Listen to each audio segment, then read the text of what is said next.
never slow up.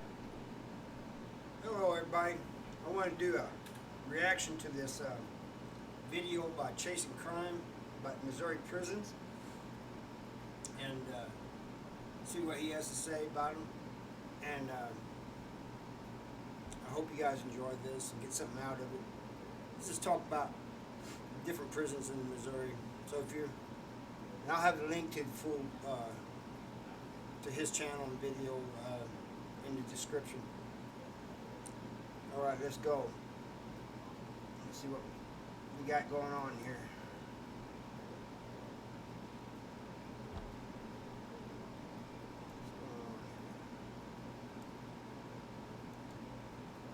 The Gateway Arch welcomes visitors from the eastern part of the country to Missouri. It is also known as the Show-Me State and is home to Anheuser-Busch. Some in Missouri must be removed from society due to their failure to follow the laws set forth by the state. We'll look at the Missouri Department of Corrections and some of the most dangerous facilities in the state. First, we'll take a large view of the prison system and look at some facts and figures. According to statistics from the most recent report from 2021, the Missouri Department of Corrections houses 23,137 offenders in their prisons. 90% of 21 prisons. Between the ages of 18 and 49. The state appropriated over $800 million for the 2021. Yeah, that's true. He said 18 and 49, 90% of them.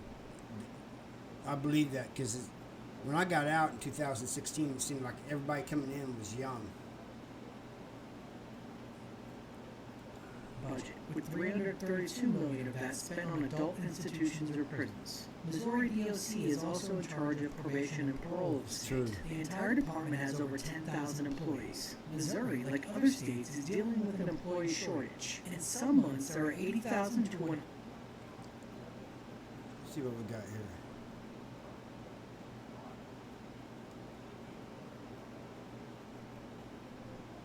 Employees. Missouri, like other states, is dealing with an employee shortage. This is the type of people you typically, this is what they typically look like that you see in the Missouri Department of Corrections, at least when I was in there. But they're hiring them now straight out of high school. But as you can see, they ain't in the best of shape. But in some months, there are 80,000 to 100,000 overtime hours. they're so short on people, it's not even funny. They're almost begging people to come and work at the Department of Corrections. And they need officers. Yeah, I mean, that's not a lie. They need officers, but I mean, you got these people pulling 2 or 3 shifts. Missouri Department of Corrections lists its mission as improve lives for safer communities. We'll see if they're actually successful in their mission. Missouri holds 13 offenders that have been housed in the prison system before they were 16.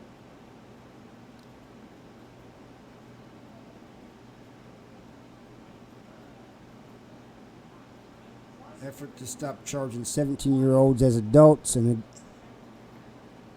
has stalled in Missouri. Yeah, I was charged when I was 17, and I got to Missouri State Penitentiary right before I turned 18. 18 years old. In a stunning statistic, 6.2% of the inmate population has less than a 3rd grade education. That's true. There's a lot of people in school and trying to get their GED or high school equivalency. And most of them, there's a few of them really actually trying, but a lot of them are over there in the school doing nothing. You know, they're not even trying. But you see these people here, they're all in gray. That's what our uniforms look like in Missouri. And I hate the color gray. Medically, 878 offenders required 24-hour nursing services. In May 2013, custody levels in Missouri were reclassified. Instead of 5, they now have 3. The classification is determined by the length of sentence and their institutional behavior. 34.6%, or 7,011 male offenders, are placed in the highest security level. Females are much more likely to be in the low. Look at this guy. I don't know what he was in prison for. Security level, only 18.7% are high security. Most incarcerated offenders, 2,826, are sentenced in St. Louis City, which makes sense given the fact that St. Louis is the second largest city in the state behind Kansas City. St. Louis has a population of 301,578. The most serious offense in Missouri is murder in the first degree. It is committed by 1,140 inmates. The length of the average sentence in Missouri is 8.1 years. Let's take... I do not believe that. 8.1 years is the average length of sentence. I do not believe that, because the prisons I was in, almost all of them had life without. One prison, a bunch of them had, capital punishment. I just find that hard to believe. Take a look at two of the most dangerous prisons in Missouri. We'll start with possibly the most dangerous and the location of death row for the state, Potosi Correctional Center. Potosi Correctional Center is about 70 miles south of St. Louis. It is classified as solely a maximum security institution, holding some of the most dangerous offenders in the system. In 20... It's true. I tell you what Potosi is. It holds those on capital punishment, and it's also a punishment camp. If you, you'll see, I think my picture's kind of covering it up. But see these two housing units right here? That's the only two that's in population. The other ones, they're the PC, like you got a hole right here. It's a single man cells in this one.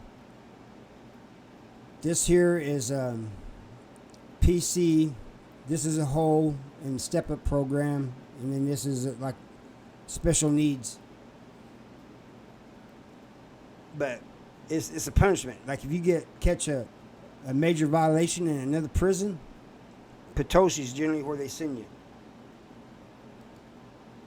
In 2020, the average daily population at the facility was 903 inmates, but the design capacity for the institution is 942. The facility has 7 housing units, 2 of which are single-cell units. There are also 165 segregation cells. In Missouri, they do not use the term death row. Instead, capital punishment inmates is the preferred term. Also, death row does not have its own unit like most states. Missouri has integrated these inmates into the general population. Currently, there are 20 capital punishment inmates at the facility. Although they are housed here, the death chamber for the state is Eastern Reception, Diagnostic, and Correctional Center in Potosi. Yeah, and I'll tell you why they do that. Guards were getting upset because they was getting to know these guys, and then they was being executed, so it took a toll on them, supposedly. So they're housed in Potosi, but when it comes time for them to go, let's put it that way, they take them to Bonterra. Bonterra, Missouri. Missouri made news when the daughter of an executed man was not allowed to witness her father's death because she was only 19 at the time. Missouri law requires witnesses to be at least 21 years of age. Potosi has had its fair share of violent incidents. In June 2019, Brian Smith was charged with stabbing a correctional officer. According to court documents, Smith followed the CO into a room and stabbed him in the face, neck, and jaw, barely missing his carotid artery. Following the attack, he was transferred to Jefferson City Correctional Center. At the time of the attack, he was serving a 40-year sentence for second-degree murder and another more. The guy looks awful familiar, but what they just described there, that happens all the time. I'm kind of surprised they moved him to Jefferson City Correctional Center and just didn't keep him in Potosi, put him in the single-man cell down there for a long time. They keep showing this dog program, which I think the dog program, the Puppies for Parole program, is a good thing. But I guess I don't know why they keep showing it. Maybe it's the only footage she could get. More recent incident, an inmate attacked two female correctional officers, holding a knife to one of their throats. They were able to secure the inmate quickly. The offender was not named pending charges being filed. One inmate at Potosi was profiled on the Netflix show I Am a Killer. Charles Armentrout, or Billy, was convicted of the murder of his grandmother, who had taken him back into her home after he served a 10-year sentence for robbery. Armentrout also had shot his own father, but he survived. He killed his grandmother to obtain money for drugs. He received the death sentence but was converted to life following an appeal. He has remained at Potosi since that time. Before we get to our next prison, don't forget to hit that subscribe button if you enjoy this content. Located Yeah, hit that subscribe button if you enjoy this content. I agree with him. Yeah, and go check him out, Chasing Crime, and sub to him if you like that type of content too. adjacent to the Missouri River and about a 15-minute drive to the state capitol is our next dangerous facility, Jefferson City Correctional Center. The facility was built to replace the historic Missouri State Penitentiary and is next door to the Algoa Correctional Center, a minimum medium security prison. On a strange note, Yeah, I've never been there, but I have.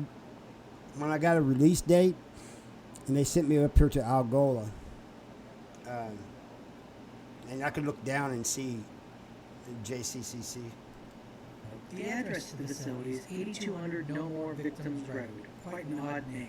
The facility was completed in 2004 with a capacity of 1,996. It also has a deadly electrified security fence. As of 2020, it was operating at an average population of 1,937. There are 479 custody staff at the prison. It also has 8 housing units with 264 segregation cells. There have also been several violent incidents at Jefferson City Correctional Facility. In May 2022, a fight in the prison yard between 25 inmates occurred. 2 staff were injured and 4 inmates had to be transported to a local hospital for treatment. The facility... Yeah, these kind of things that they're talking about brings back memories, you know. I've seen things like this happen too. And when there's a bunch of them like they're talking about, the staff usually do end up getting hurt. placed on lockdown following the incident. In July 2013, Jose Benitez was murdered in his cell. The perpetrator, Terry Volner, would be brought to justice in 2018. Volner killed Benitez to steal items from him. He was already in prison for the murder of a child in 2011. In 2014, Ryan Vaught also killed his cellmate. Daniel Skipper received multiple stab wounds to his face and scalp. Then he had a piece of fabric wrapped around his neck. Skipper was serving a 50-year sentence for sex crimes. Vaught was serving a 30-year sentence for armed criminal action and assault on law enforcement. Let's cover Yeah, you know why he did that to him. Because of the other dude's crimes. infamous inmates at the prison. Marvin Irvin is a former police officer convicted of the murder of 3 women. His first victim was the sister of his ex-wife. He was a suspect throughout the investigation, but charges were never filed. The next 2 victims would be abducted in separate incidents after they left the bar. He would kill and bury them in a Kansas cornfield. He would later confess to all 3 murders and receive a life sentence. Clifton Ray is a convicted serial killer. He was originally convicted of the murder of his neighbor in 1995 and was said to be eligible for parole when in 2007 DNA profiling linked him to 2 additional murders. Ray is suspected in 6 other murders between 1987 and 1992. He is now serving a life without parole sentence at Jefferson City Correctional Center. We have now profiled the Missouri Department of Corrections and 2 of their deadly facilities. Each of these facilities have had incidents of violence and hold some of the most dangerous men in the state. All right, there we go. It's a little bit. I wish they would have covered more prisons, you know, but they covered a couple of them, and so that will give you guys kind of an idea. And maybe I can find some more about some of the other prisons. But thank you for watching. I'll see you next time. And bye. Oh, I gotta go over here. No, I don't take I got no love for the fakeness. If you wanna play tough and wanna hate this, I'll always show up and make a statement.